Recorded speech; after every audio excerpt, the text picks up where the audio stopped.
I'm Rock, the lead developer behind Bitleaf Studios, as well as the only developer for my upcoming game, Dream Saviors. Now, what is this game going to be? It's going to be an anime RPG with a huge open world to explore, along with quests to complete, resources to collect, the usual RPG business. Today's video, I just wanted to create a developer log to share my progress. That way, my loyal fans, those who've stuck around, or those who are new, can see what I've been up to for the past year and a half, what I've been working on. And yeah, without further ado, let's hop into the door.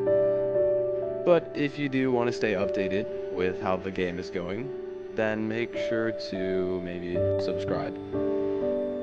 Hit the notification bell to see future uploads, that kind of thing. I would appreciate it. Anyways, onto the tour. I'll start the tour of the map where you'll start in the game, being your house. This is your house. It's a pretty nice house.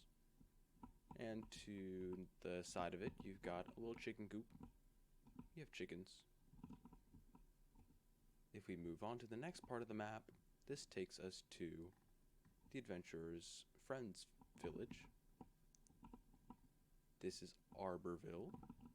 It's just a nice little hunting village. You got some trees. A few people live here.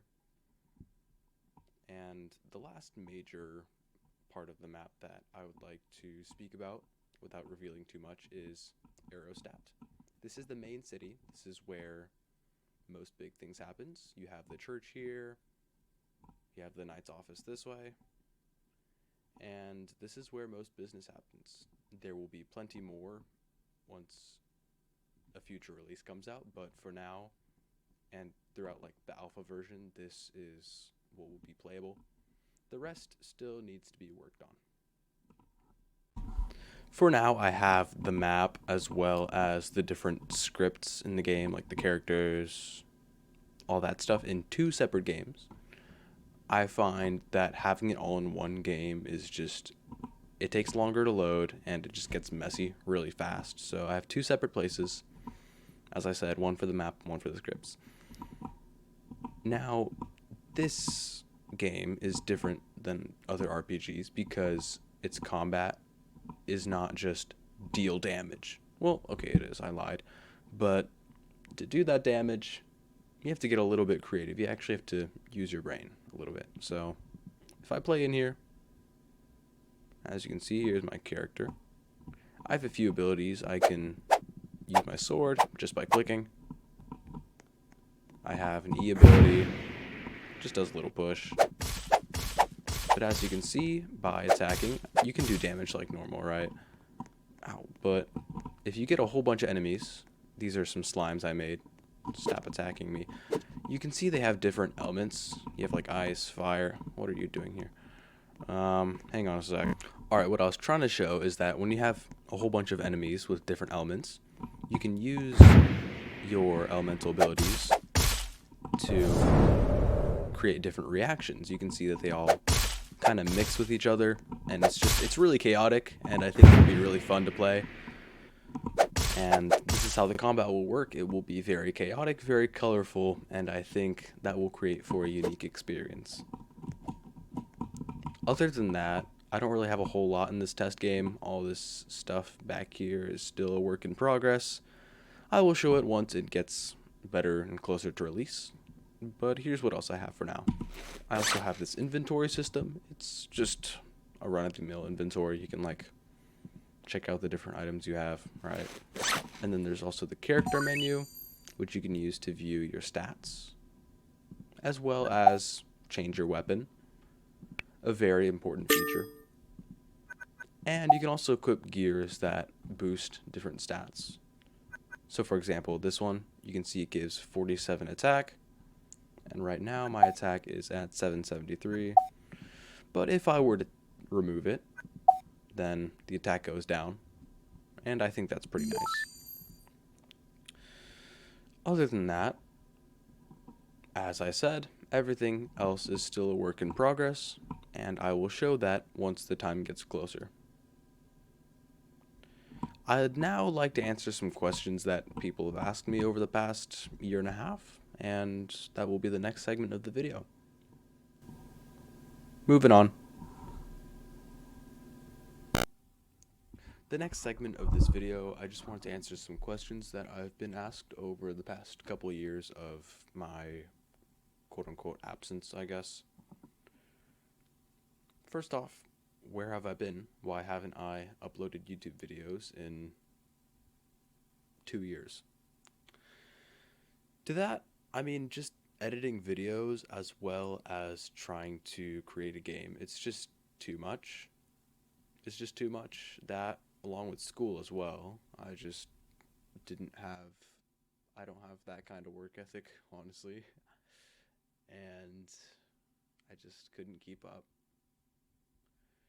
As to why I'm making this developer log, I just wanted to that show what I have been working on, because I do enjoy game development. It just takes time, and I just want more people to understand that.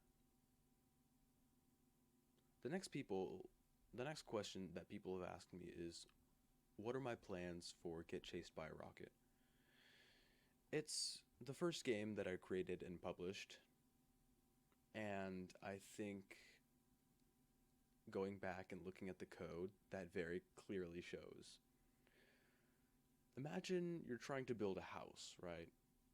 And you built this house with a wooden frame, right? One story is fine. You could probably add a second story. But once you try to build more floors on top of it, and those floors get more complex, like new systems, new game mechanics, it all just crumbles down, really.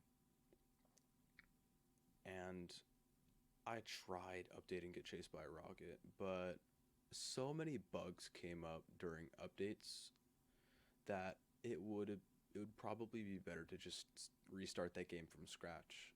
And right now, that's just, I don't want to work on it. I have this big passion project that I'd rather work on instead, so that's what I'm doing. Another thing that people have asked me, this is more so from like people around me, if my first game did well, why not just make another? I have been doing that.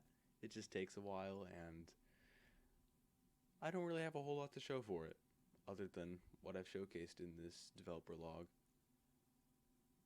I'm hoping that by creating this, it'll keep me a little more accountable, to work on this game and get it out there. But yeah, I'm working on another game. Another thing that people have asked me is, why focus on a big passion project kind of game that probably won't do well instead of just making more cash grabs? I've talked to developers that have made cash grabs, and those kind of developers who like pump out games every month or so. And it's just such a hassle because you're banking on a whole bunch of small wins rather than building up a fan base, building up people that actually like your work. You're kind of just trend hopping, and I don't want to do that, really. I think it's not scummy because, I mean, there is quite a grind to it. There's a lot of numbers, there's a lot of analytics. I just don't appreciate that. So, yeah, I'm just making a passion project, hoping that it goes pretty well. But I also do it because I enjoy it, and I've wanted to make an RPG game for a while now, and I just want to focus on this now. As for Bitleaf Studios,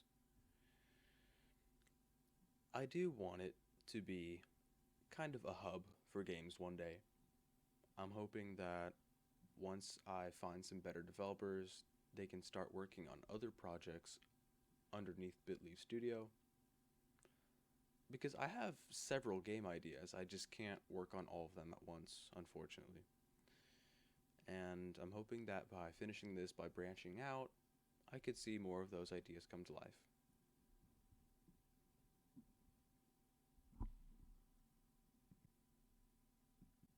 Well, that's all for now.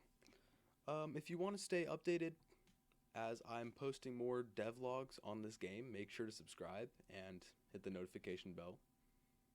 I'd love to see you around, and I'll probably release a trailer on this game before an alpha. Probably, hopefully. And yeah, like the video, I guess. Leave a cool comment, and yeah. See you on the next one.